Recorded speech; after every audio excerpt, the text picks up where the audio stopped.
Ngayong araw mga idol, ipapasilip ko sa inyo ang aking buhay sa pang-araw-araw na punong-puno ng walang kakwenta-kwentang bagay.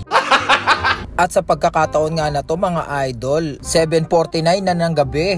Petsa 9 ng Disyembre ng taong 2024. Grabe, napaka on point naman yun. Detalyeng-detalye, parang marami kayong walang matututunan mga idol.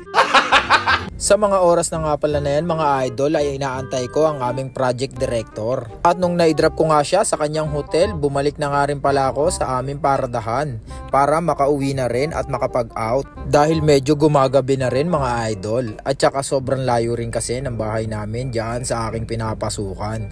Kung mapapansin nyo, yan nakita ko ang aking motor doon nakaparada mga idol. At ako ay naghahanap ng mapapagparkingan. At madali naman ako makakakita ng slot dyan mga idol. At syempre bago bumaba ng sasakyan, isusulat ko muna ang aking mga huling biyahe at kung anong oras at ang odometer ng aking sasakyan dahil minomonitor din talaga yan.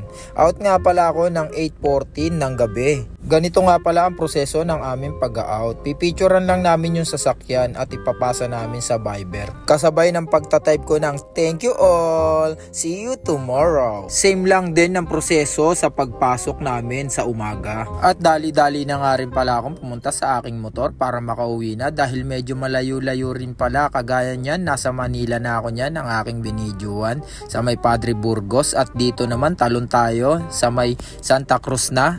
Nandito tayo sa crossing ng Santa Cruz. Instant transmission naman tayo. Dito na tayo sa may Mindanao Avenue at tatawid tayo sa may Sauyo.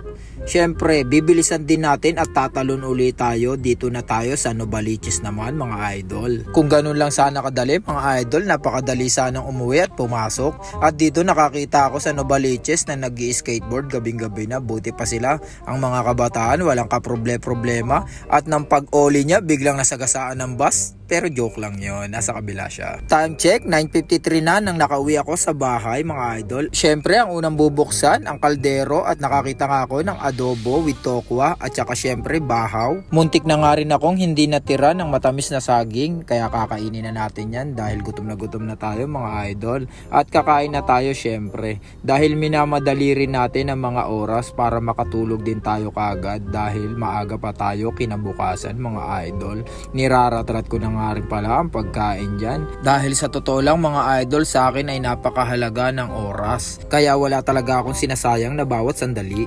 Bago nga matulog, syempre tatanggalin ko muna ang aking pagod sa aking buong araw na halos walang ginawang trabaho. At dahil binulabog ko ang aking anak, yun medyo nakasibangot siya. Katatapos niya nga lang palang dumedi dyan, kaya kailangan ko siyang padighayin. Pero sa totoo lang mga idol, sa mga ganyang oras talaga siya laging gising.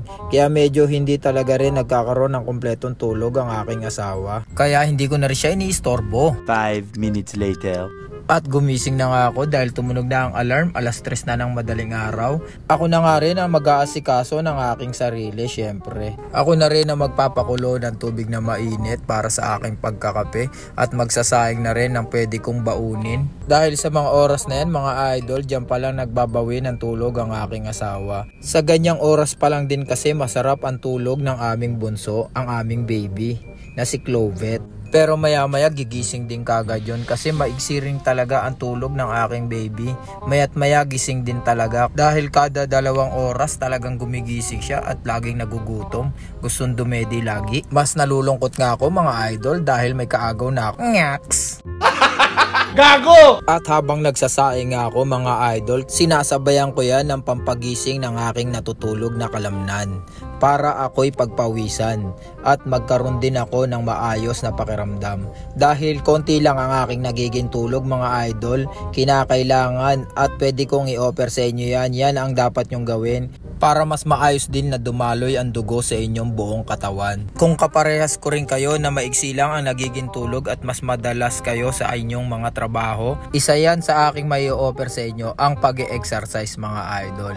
Kahit anong exercise na alam nyo mga idol, kahit hindi na katulad ng aking ginagawa, yan ang aking ma-offer. Syempre, ang pinaka-importante sa lahat, ang aking pampalakas sa panibagong araw na naman na aming kakaharapin ang aking baby. Syempre, kasama rin ang aking dalawang anak din dyan. Pero dahil yung bunso ko na lang ang malalambing ko ng ganito, yung pangalawa naman ay nalalambing ko rin. Kaso pagka nagising yun, may istorbo, papasok pa naman din siya ng maaga. At mabuti na nga lang, medyo lumulobo at tumatakaw na ang aming sanggol. Galing siya sa 1.5 lang, ngayon medyo bilugan na.